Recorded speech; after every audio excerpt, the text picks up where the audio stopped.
But if these cash sales are thrown into the mix for comparable sales, it doesn't just affect their finances. It becomes more systemic in that you're throwing a comparable sale that becomes a new comp. Now that raises the market level. So now other buyers that are actually utilizing financing, that they get approved for more, which probably inflates the bubble, accelerates the process, and could trigger a more abrupt correction.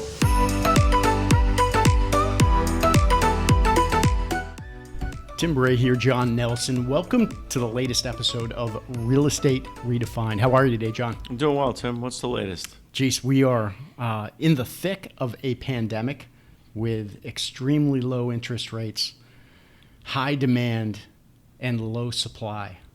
Any issues there? I think prices are going to go up. What do you think? I actually do think that prices are going to go up in the short term.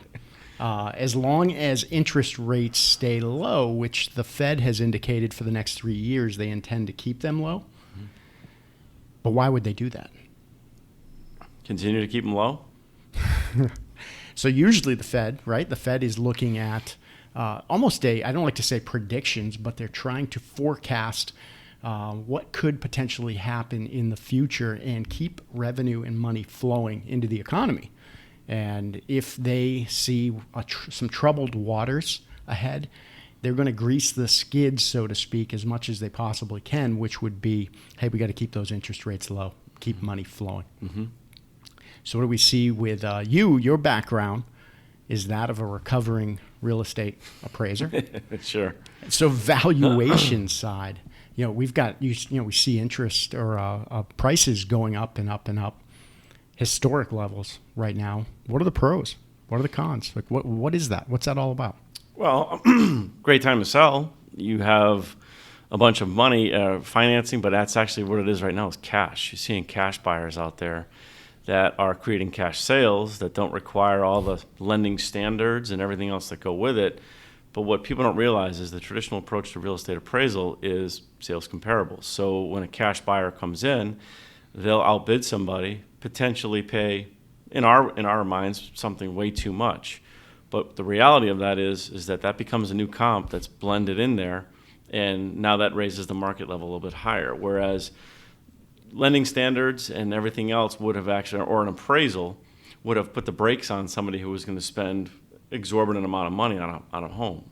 So now when they're buying cash, that's a new comp that's blended in. So now the people that are actually financing their homes are getting approved for more because this new comp is thrown into play. Now they can afford this. So hold on. The protection for both the bank in their investments is the appraisal, mm-hmm. right? So you're saying that those appraisals are inadequate because cash sales are skewing them? It's potential. Absolutely. I mean, you look at something like cash sale. You don't need an appraisal. It's cash. Right, and that little term that I put, and I know a lot of the good agents, and in fact, most of the purchase and sale agreements now have this baked right into it, mm-hmm. is that the property must appraise at or above the selling price. And the agents are always throwing that out there as, hey, don't worry, if you're going to overpay for that property, the appraisal will come in and the appraisal will say that, it's not worth that much. Mm-hmm. But these cash transactions from people that are trying to get out of the city, maybe Boston, New York, sure, are these people coming in and overbidding mm-hmm. For properties with cash, not having that contingency in there, mm-hmm. and magic. Mm-hmm. The market inflates higher than it ever has. Mm-hmm. But it could be a good thing as well for some people. Well, if you're looking to sell or if you see an opportunity right now, what a time to sell. I mean, you're seeing it with some of the deals you have going on right now. Yeah, some properties that are in the mix are maybe properties that have functional obsolescence, maybe not located in a good location. Mm-hmm. They've been placed on the property in the past due to, there are some issues with them that make them very difficult to sell. Mm-hmm. And because there is such high demand, low supply, those properties, people are writing multiple offers on them, mm-hmm. Very few contingencies, selling as is oftentimes. And these sellers are able to exit the marketplace, grab their cash, and can they rent at this point? Where are they going? Well, if you can find a rent, but that's the ideal play right now. In a perfect world, this is the window for sellers who've had issues in the past getting a property sold. Now's the time. If you want out, it is the time. So I think it's important we would be remiss if we didn't discuss the idea of these cash sales. It's typically if somebody overpays, the average citizen just looks and says, oh, you paid too much, too bad for you. But if these cash sales are thrown into the mix for comparable sales, it doesn't just affect their finances. It becomes more systemic in that you're throwing a comparable sale that becomes a new comp. Now that raises the market level. So now other buyers that are actually utilizing financing, that they get approved for more, which probably inflates the bubble, accelerates the process, and could trigger a more abrupt correction. Ah, that's powerful. And we've seen this before. So it's not as though this is a first time, but a lot of these agents that are out there are new, to their defense, and they haven't seen this happen before. And my gosh, we haven't seen a pandemic before, but we have seen market bubbles. And the velocity, I should say, of the increase in values across the board is something that I haven't seen in a long time or ever. Well, in addition to the point we were just talking about, I think it's important to realize that, look, this isn't going to just change overnight if it changes at all. But it's more important to understand where you're positioned when you are making that purchase so that you can protect yourself down the road from risk mitigation, be able to reduce your exposure to risk, but also down the road, if you can purchase at the right time, post-correction, now you've got almost an investment opportunity where you can buy in on the lower end of the real estate cycle and work your way up and build equity much faster and be able to sustain it over the long term. So what if you have a ton of equity in your house right now?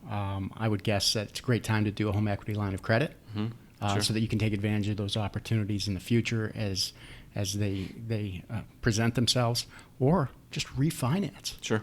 A great time to refinance. If you've got PMI, private mortgage insurance, maybe you've got your 20% that you need right now. And maybe it's a great time to go to that lender and say, hey, I know there's a little bit of a bottleneck right now because so many people are doing that, but there are some amazing opportunities in the marketplace that are being caused by this. Sure. And the bank's not going to call you up and say, you're at 22%, let's remove that PMI.